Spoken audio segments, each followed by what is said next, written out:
Okey, hari ni abang nak tunjukkan lagi satu menu unik yang ada jual kat kedai Abang Terbang.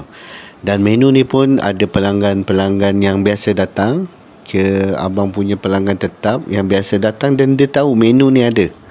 Okay, dia tahu menu ni ada dan dia order. So, abang buatkan. Ini adalah burger canai, gabungan roti canai dan patty burger Ramly. Burger canai ni dia ada peminat dia tersendiri.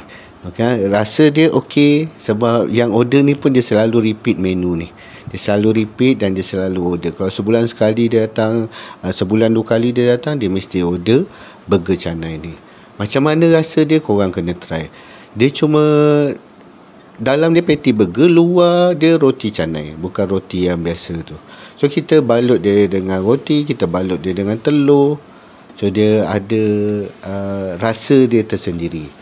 So kalau korang nak try menu-menu yang unik, boleh datang roti canai. Banyak roti-roti canai unik yang abang buat dan abang jual. Dan kebanyakan menu-menu yang macam ni korang kena request dulu. Kadang ada bahan kita boleh buat, kadang tak ada bahan kita tak boleh buat. So ini adalah burger canai. Kalau korang nak datang, try, boleh datang ke kedai Abang Terbang, Kuala Pilah. Sekarang Abang Terbang dah buka siang malam. Malam pun boleh datang. Okey, jemput datang.